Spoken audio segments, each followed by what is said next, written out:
Hi friends, இது Sathya healthy cooking channel.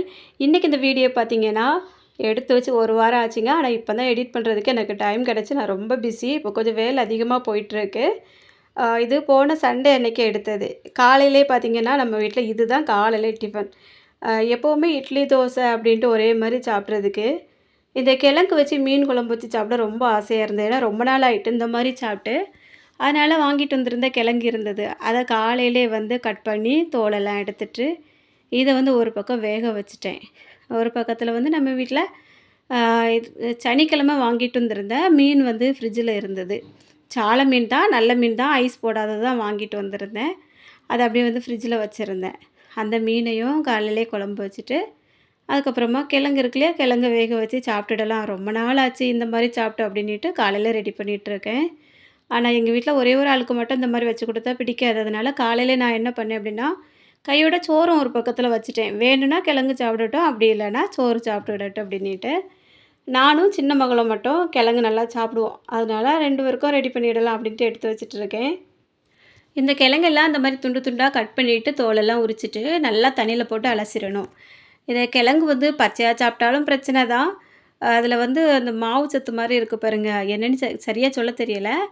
பச்சையாக சாப்பிட்டா தலை சுற்று வரும் அப்படின்னு சொல்லுவாங்க. அதுக்கு மேலே எந்த விவரமும் நமக்கு தெரியலை. தலை சுற்று, வாந்தி வர்ற மாதிரி அப்படி கொஞ்சம் மந்தமாக இருக்கும். பித்தம் அப்படின்னு சொல்லுவாங்க, சாப்பிடக்கூடாதுன்னு. அதனால் எப்போவுமே வந்து வேக வச்சு சாப்பிட்றது ரொம்ப நல்லது. நான் வந்து பச்சையாகவும் ஒரு பீஸ் எடுத்து சாப்பிட்டுட்டேன். ஏன்னா எனக்கு அந்த மாதிரி சாப்பிட்றது ரொம்ப பிடிக்கும். முன்னாடியெல்லாம் அந்த கிழங்கு வாங்கினோம் அப்படின்னா கண்டிப்பாக பச்சையாகவே ஒரு பெரிய பீஸாகவே சாப்பிடுவேன். ஒன்றுமே செஞ்சதில்லை.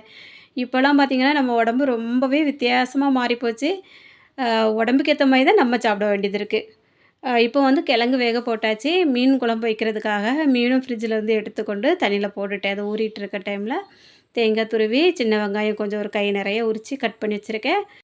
அந்த தேங்காயும் சின்ன வெங்காயத்தையும் சேர்த்து அரைச்சிடணும். அதுக்கப்புறமா பார்த்திங்கன்னா ஒரு பாதி மாங்காய் இருந்தது. இதுக்கு முந்தின நாள் போட்டுட்டு மிச்சம் ஃப்ரிட்ஜில் வச்சது. அது கொஞ்சம் நிறம் வந்த மாதிரி இருக்குது, ஆனால் பழுக்கலை.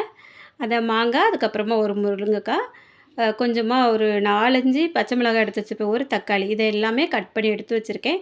கிழங்கு வந்து உப்பு போட்டு வேக வச்சாச்சு. அதை வடித்து எடுத்து வச்சுட்டேன். அதுக்கப்புறமா நம்ம வந்து மண் சட்டியில் மசாலா போட்டு இந்த கட் பண்ணி வச்சுருக்கிறது எல்லாத்தையுமே போட்டுட்டு புளியும் நல்லா கரைச்சி எடுத்து வச்சுருக்கேன். அப்புறம் தேங்காயும் அரைச்சி வச்சாச்சா, எல்லாத்தையும் ஊற்றி நம்ம மசாலா வந்து மிக்ஸ் பண்ணி அடுப்பில் வச்சிட வேண்டியதான். இது குழம்பு கூட்டி வைக்கிறது அப்படின்னு தான் நாங்கள் சொல்லுவோம். இந்த மாதிரி முதலையே எல்லாமே போட்டுருவோம். தேங்காய் வந்து கடைசியில் போடணுமா, முதல்ல போடணுமா, அந்த எந்த கதையுமே இல்லை. முதலே எல்லாமே போட்டுருவோம். முடிஞ்சால் மீனுமே இந்த டைம்லேயே போட்டுருவோம். இப்போ நான் வந்து அதிகமாக என்ன செய்வேன் அப்படின்னா, இந்த குழம்பு எல்லாமே நல்லா கூட்டி அடுப்பில் ஏற்றி வச்சுட்டு அதுக்கப்புறமா நான் வந்து மீன் வந்து கழுவுவேன். இது வந்து நல்லா கொதி வர்றதுக்குள்ளே மீன் வந்து கழுவி முடிச்சிருவேன்னா, அப்போது டைம் வந்து கொஞ்சம் மிச்சமாகிற மாதிரி இருக்கும். இந்த குழம்பு நல்லா தண்ணியாக தான் கரைக்கணும். ஏன்னா இது கிட்டத்தட்ட ஒரு 1/2 மணி நேரமாவது நம்ம வந்து அப்படியே மீடியமில் வச்சு கொதிக்க விட்டோம் அப்படின்னா நல்லா டேஸ்ட்டாக இருக்கும். தண்ணி நல்லா வற்றி வரும்போது அதனால் தண்ணி கொஞ்சம் தாராளமாக தான் எடுத்திருக்கேன். சட்டி பார்த்திங்கன்னா கொஞ்சம் சின்ன சட்டி தான், ரொம்ப பெருசு கிடையாது. நம்ம வீட்டில் ஆளுக்கு தகுந்தவாறு குழம்பு சட்டியோட சைஸ் மட்டும் ஒரு 2 சைஸ் இருக்கும். கொஞ்சம் நிறைய பேர் இருந்தாங்க அப்படின்னா ஒரு பெரிய சைஸில் வைப்பேன். இப்போ ஆளுக்கு கொஞ்சம் பேர் தான் அப்படிங்கிறதுனால இந்த மாதிரி சின்ன சட்டியில் வந்து வச்சுருக்கேன். இது தண்ணிலாம் நிறைய சேர்த்தாச்சு பாருங்கள். உப்பு எல்லாமே போட்டு அது பக்கம் கொதிச்சுட்டு இருக்கட்டும். அந்த பக்கம் மீனும் கழுவி எடுத்துகிட்டு வந்தாச்சு. இது வந்து 50 ரூபாய்க்கு வாங்கின சாலை தான். நிறையவே இருந்தது, 30க்கு மேலே இருந்தது. அப்போ இது எல்லாமே நம்ம வந்து குழம்புல போட்டால் யாரும் சாப்பிட மாட்டாங்க அப்படின்ட்டு நான் என்ன பண்ணிட்டேன்னா, பாதி மீன் வந்து குழம்புல போட்டிருக்கேன், பாதி மீன் வந்து மசாலா தடவி வச்சுக்கிட போகிறேன். இப்போ இந்த குழம்பு வந்து கொஞ்சம் கொதித்து அந்த மேலேருந்து நுரையெல்லாம் அப்படியே வந்திருக்கு பாருங்கள். இதை எப்படி எடுத்து விட்டுட்டேன். மீன் வந்து கழுவி வச்சுருக்கேன் இல்லையா, அதில் இப்போ பாதி மீன் இதில் வந்து சேர்த்துக்கிட போகிறேன். இனிமேல் நம்ம வந்து அப்படியே வந்து மீடியம்லேயே வச்சுட்டு ஒரு 1/4 மணி நேரம் கொதிக்க விட்டோம் அப்படின்னா, குழம்பு நல்லா மீனோடு சேர்ந்து மசாலாலாம் பிடிச்சி ரொம்ப சூப்பராக அழகாக வந்துடும். இந்த சாலை பார்த்திங்கன்னா இப்போ வரக்கூடியது எல்லாமே நல்லா குட்டி குட்டி சாலையாக தான் வருது. பெரிய சைஸே வரையில. ஒவ்வொரு சீசனுக்கு ஏற்ற மாதிரி தானே மீன் வரும். அதனால் இப்போ வந்து சின்ன சைஸ் சாலை தான் வந்திருக்கு. அதை தான் வாங்கிட்டு வந்திருந்தேன். நேற்றே வச்சுருந்தா இன்னுமே நல்லா இருந்திருக்கும். ஐஸ் சாலைலாம் இப்போ பார்த்திங்கன்னா அந்தளவுக்கு ஒன்றுமே நல்லாவே இருக்கிறதில்ல. எந்த மீன் ஐஸில் வச்சு வந்தாலுமே அது வந்து டேஸ்ட்டு ரொம்ப மோசமாக இருக்குது. 1 நாள் 2 நாளுக்கு முன்ன உள்ளதா, இல்லைனா அது மாதக்கணக்கில் ஐஸில் இருந்ததா அப்படின்னு கூட தெரியலை. அந்த மாதிரி இருக்குது. அதனால நம்ம மீன் வாங்குறதா இருந்தால் நல்ல மீன் வாங்குறது தான் பெஸ்ட்டு அப்படின்னு தான் தோணுது. இதுவும் மசாலா போட்டு எடுத்து வச்சுட்டு அடுத்தது நான் வந்து கிழங்கு வந்து வேக வச்சு எடுத்து வச்சுருக்கேன் இல்லையா, அந்த கிழங்குல தான் பாடம் பண்ண போகிறேன். பாருங்கள், கிழங்கு வந்து முன்னாடி அம்மா வீட்லலாம் என்ன பண்ணுவாங்க அப்படின்னா, கிழங்கு இடிக்கிறதுக்காக ஒரு மட்டை வச்சிருப்பாங்க. காடி மட்டை அப்படின்னு சொல்லுவோம் ஊர்லலாம். பனை மரத்தில உள்ள மட்டைய சீவி வச்சிருப்பாங்க. காடினா இப்படி முன்னாடி வந்து இந்த கூழ் மாதிரிலாம் கிண்டுவாங்கல்ல, அந்த காடி கிண்டுறதுன்னு சொல்லுவாங்க. கேழ்வரகு மாவு போட்டு நல்லா கூழ் மாரி காய்ச்சி, அது கிண்டுறதுக்காகவே ஒரு மட்டை வந்து ரெடி பண்ணி வச்சிருப்பாங்க. அந்த மட்டைய வச்சு இந்த கிழங்குலாம் நங்கு நங்குன்னு நல்லா குத்துனோம் அப்படின்னா, அழகா மையா வந்துரும். அதுக்கப்புறம் அது கூடலாம் தேங்காயெல்லாம் சேர்த்து தாளிச்சு ஊத்தி, அப்படியே ஆளுக்கு ஒவ்வொரு உருண்டை பிடிச்சு குடுத்தாங்க அப்படின்னா, அது மட்டுமே போதும். அவ்வளோ டேஸ்ட்டா இருக்கும். இப்ப நான் வந்து இந்த மசிக்கக்கூடிய கட்டை இருக்கு பாருங்க. இத வச்சு தான் நான் நல்லா வந்து அமுத்தி அமுத்தி விட்டு, இத வந்து மசிச்சு எடுத்து வச்சுக்கிட போறேன். இதில வந்து நமக்கு அந்த துண்டு துண்டாலாம் இருக்கக்கூடாது. நல்லா கொஞ்சம் மசிய இருந்தது அப்படின்னா தான், அந்த மாரி தாளிக்கிறதுக்கு நல்லா வரும். இதில நான் ஒரு 2 பீஸ் தனியா எடுத்து வச்சிருக்கேன் பாருங்க. ஏன்னா, எனக்கு இந்த மாரி முழுசா சாப்பிடுறதும் பிடிக்கும். அதனால 2 பீஸ் வந்து தனியா எடுத்து வச்சுட்டேன். இப்போ இதில வந்து குழம்பு ஊத்தி சாப்பிடுறது ஒரு விதம் இருக்குது. இதுக்கு மேலாடி சீனி போட்டு சாப்பிடுறதும் இருக்கு. 2மே நல்லா தான் இருக்கும். ஆனா, நான் வந்து இன்னைக்கு எனக்கு ரொம்ப ஆசை குழம்பு ஊத்தி சாப்பிட்டதுக்கு. அதனால இப்ப எல்லாத்தையுமே நான் வந்து மசிச்சு ரெடி பண்ணி எடுத்து வச்சுட்டேன். கண்டிப்பா நம்ம இதில வந்து தேங்காய் சேர்த்தோம் அப்படின்னா தான் ரொம்பவே நல்லாயிருக்கும். அதனால தேங்காய் துருவல முதலயே சேர்த்துட்டேன். அப்போ நம்ம சேர்த்துட்டு இடிக்கும்போது எல்லா இது கூடயும் நல்லா மிக்ஸ் ஆகி வந்துரும் இல்லையா?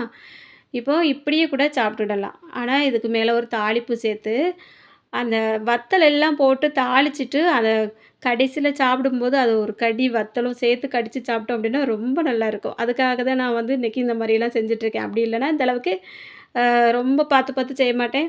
சரி ஏதோ ஒண்ணு கிழங்கு அவிச்சு வச்சிருக்கோம். சாப்பிட்டாங்களா, சாப்பிடலையா அப்படியே இருக்கட்டும் அப்படின்ட்டு விட்டுருவேன். ஆனா, இன்னைக்கு எனக்கு இப்படி சாப்பிடணும் போல ஆசையா இருந்தது. அதனால நான் ரெடி பண்ணியிருக்கேன். அது இல்லாம என் சின்ன மகளுக்கும் வந்து இதே மாரி சாப்பிடுறது ரொம்ப பிடிக்கும். பரவால்ல நம்மளே மாரி டேஸ்ட்ல ஒரு பிள்ளை இருந்தா தானே நமக்கு செய்யவும் தோணும். அப்புறம் இன்னொரு பிள்ளைகிட்ட வந்து குடுத்து சாப்பிடுறியான்னு கேட்டா, எனக்கு வேண்டாம் அப்படின்னு சொல்லிட்டு போயிரும். அந்த மாரி பிள்ளைங்களுக்காக சாப்பிடுறது நம்ம செய்றதுக்கும் மனசு வராது, சாப்பிடுறதுக்கும் மனசு வராது. இப்போ கடைசியா தாளிச்சுக்கிட போறேன். தேங்காய் எண்ணெயில தாளிச்சிங்கன்னா ரொம்பவே நல்லாயிருக்கும். கொஞ்சமா எண்ணெய் விட்டு கடுகு, அதுக்கப்புறமா நம்ம வந்து கறிவேப்பிலை, சின்ன வெங்காயம், வத்தல் எல்லாம் போட்டு நல்லா தாளிச்சு அது கூடால மிக்ஸ் பண்ணிட வேண்டியது தான். இப்ப எல்லாமே வந்து போட்டுட்டு நான் தாளிச்சுட்டு, அந்த கிழங்கு கூடால மிக்ஸ் பண்ணி கலந்துக்கிட போறேன். இதுக்கப்புறமா பார்த்தீங்கன்னா, நமக்கு எப்படி சாப்பிட விருப்பம் இருக்கோ சாப்பிட்டுட வேண்டியது தான். இதுக்கு இவ்வளோ கதையா அப்படின்ட்டு கேட்காதீங்க. இந்த டைம்ல நம்மளும் செஞ்சு குடுக்கல அப்படின்னா, நம்ம பிள்ளைங்களுக்கு இன்னும் வரக்கூடிய நாட்களில வந்து இதெல்லாம் சுத்தமா மறந்து போயிரும். அதனால தான் பழைய ஞாபகத்த ஒரு டைம் வந்து நம்ம வந்து திரும்பி பார்க்கலாம் அப்படிங்கிற மாரி எடுத்திருக்கேன். இப்போ இந்த வத்தலோட சேர்த்து இந்த கிழங்கு சாப்பிட்டா எப்படி இருக்கும்? யாராவது சாப்பிட்டுருந்தீங்க அப்படின்னா, மறக்காம கமெண்ட்ல சொல்லுங்க.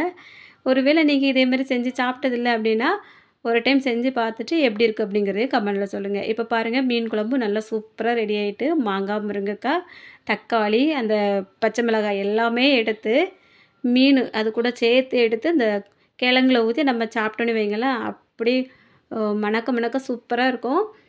சோத்துலயும் இதே மாரி வச்சு சாப்பிடலாம். இது கூட நம்ம இந்த கிழங்கு இருக்குல்லையா, கிழங்கோட அளவ குறைச்சிட்டு ஒரு கரண்டி சோறும் வச்சுட்டு சேர்த்து கூட சாப்பிடலாம். ரொம்பவே நல்லது.